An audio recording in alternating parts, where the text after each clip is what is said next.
ব্যক্তি, সমাজ, জাতি, গোষ্ঠী নির্বিশেষে যে কোনো গল্পের প্রতিরূপ ফুটে ওঠে সেলুলয়েডের পর্দায়। তবে বাংলাদেশের ক্ষেত্রে চিত্রটা ছিল খানিকটা ভিন্ন। একটি নির্দিষ্ট গোষ্ঠীর স্বার্থে আঘাত লাগে এমন সব গল্পকেই গত ১৬ বছর রাখা হয়েছে আড়ালে। দেখুন, গত অনেক বছর ধরেই যখনই কোনো কন্টেন্ট সরকারের কোনো অন্যায়ের বিরুদ্ধে কথা বলেছে বা যে কোনো অন্যায়ের বিরুদ্ধে কথা বলেছে, তখনই তাকে নানানভাবে আটকে দেওয়া হয়েছে। সেন্সর বোর্ডের কাজ আসলে আটকে দেওয়া না, আপনাকে শিল্পের স্বাধীনতা দিতে হবে, ক্রিয়েটিভ কাজের স্বাধীনতা দিতে হবে। আপনি যদি সব দিক থেকে আটকে রাখেন তাহলে তো ক্রিয়েটিভিটির চর্চাটা হবে না। এই কারণে গত 15 বছরে দেখেন এমন কোনো সিনেমা হয়নি যেখানে আমাদের কথা বলা হয়েছে। এমন কোনো আপনি পলিটিক্যাল কোনো সিনেমা দেখবেন না, কিন্তু অহরহ পৃথিবীর নানা প্রান্তে প্রত্যেকেই সরকারের অন্যায়ের বিরুদ্ধে কথা বলছে। এই স্বাধীনতাটুকু পৃথিবীর নানান প্রান্তের লোকজন উপভোগ করে, বলে ওরা, এবং তাদের সরকারও সেই কথাগুলো শোনে। কিন্তু আমাদের দেশে আনফর্চুনেটলি গত 15 বছরে আপনি আমাদের কোনো একটা দাবি, কোনো একটা অন্যায়ের বিরুদ্ধে কথা বলতে দেওয়া হয়নি। এটা খুবই সত্যি কথা। এটা আমি শিল্পী হিসেবে বলবো আমারও এক ধরনের ব্যর্থতা, যারা ফিল্ম মেকার আছে তাদেরও এক ধরনের ব্যর্থতা।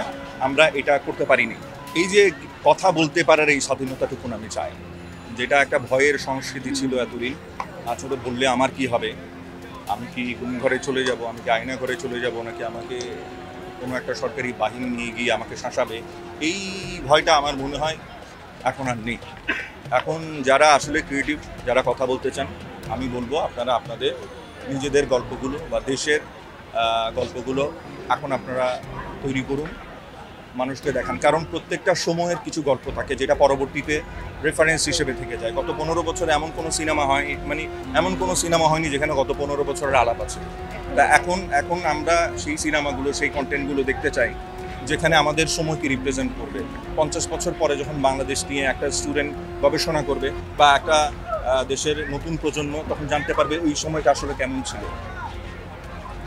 এটা নট অনলি আমি এই সময়ের কথা বলছি, ইভেন দো মুক্তিযুদ্ধের ক্ষেত্রেও, মুক্তিযুদ্ধের অনেক যেসব ন্যারেটিভ আমাদেরকে শোনানো হয়, আমরা অল্প কিছু জিনিস জেনেই অভ্যস্ত, কিন্তু সঠিক ইতিহাসটা অ্যাকচুয়ালি আমরা কখনোই জানতে পারি নাই। কিন্তু আমরা জানতে চাই। এটা কারা করবে? এটা ফিল্ম মেকাররা করবে, এটা সাহিত্যে কবি সাহিত্যিকরা করবে, লেখকরা করবে, সাংবাদিকরা তাদের কলামে তুলে আনবে, আমরা আমাদের অভিনয়ে তুলে আনবো। এই জিনিসগুলো আমার মনে হয় করা দরকার, এবং সময়ের কিছু লিফলেট, সময়ের কিছু বয়ান সেলুলয়েডে লিপিবদ্ধ থাকা উচিত। তাহলে পরবর্তী প্রজন্ম ওখান থেকে এই রেফারেন্স খুঁজে পাবে। আমার মনে হয় এখন কাজগুলো করার সময় হয়েছে। সময় তখনও ছিল, তখন করতে গেলেও সেটার বাধার সম্মুখীন হতে হতো, করতে দেয়া হতো না। সেই সময়টা আমার মনে হয় আমরা পেরিয়ে এসেছি। এখন কাজগুলো করা দরকার। সেন্সর বোর্ড চলচ্চিত্র কর্মীদের এক শঙ্কার নাম। বিভিন্ন সময়ে নানা দোহাই দিয়ে গলা টিপে মারা হয়েছে বহু সিনেমা ও ওয়েব ফিল্মকে। সিস্টেমের জাতাকল কিংবা ভয়ে পিষ্ট হয়ে বাধ্যতামূলক মুখ বন্ধ রেখেছেন নির্মাতা ও কলাকুশলীরা। সাগরনী হত্যাকাণ্ডের যে ছায়াবলম্বনে তৈরি হয়েছে, তো এই জিনিসটাকে ওরা নোটিস করে সেন্সর বোর্ড করলো কি এটাকে প্রদর্শনযোগ্য বলে বাতিল করে দিল। যদিও ওয়েব কন্টেন্ট বাংলাদেশের কোনো ওয়েব কন্টেন্ট সেন্সর নীতিমালার মধ্যে পড়ে না। এটা খুবই অন্যায়ভাবে কাজটা করা হয়েছিল।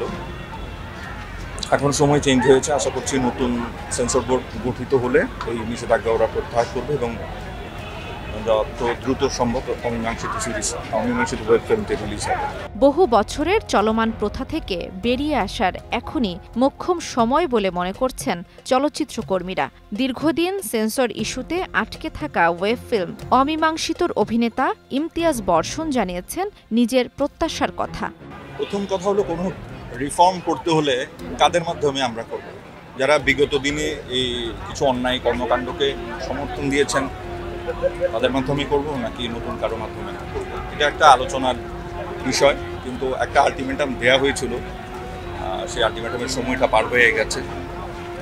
এরপরে আমাদের একটা কথা এখানে স্পষ্ট যে আমরা ওই কমিটি, যেই কমিটি যারা সরকারের লেজুর বৃত্তি করতে চাই টাইপের একটা শিল্পীদের একটা সংগঠনকে বানিয়ে ফেলেছিল। আমার মনে হয় ওইখান থেকে এটা শুধুমাত্র শিল্পীদের সংগঠন হওয়া উচিত। এটা শিল্পীদের পক্ষে কথা বলবে, জনগণের পক্ষে কথা বলবে, কোনো সরকারের পক্ষে কোনো একটা দলীয় ন্যারেটিভে গিয়ে কথা বলবে না।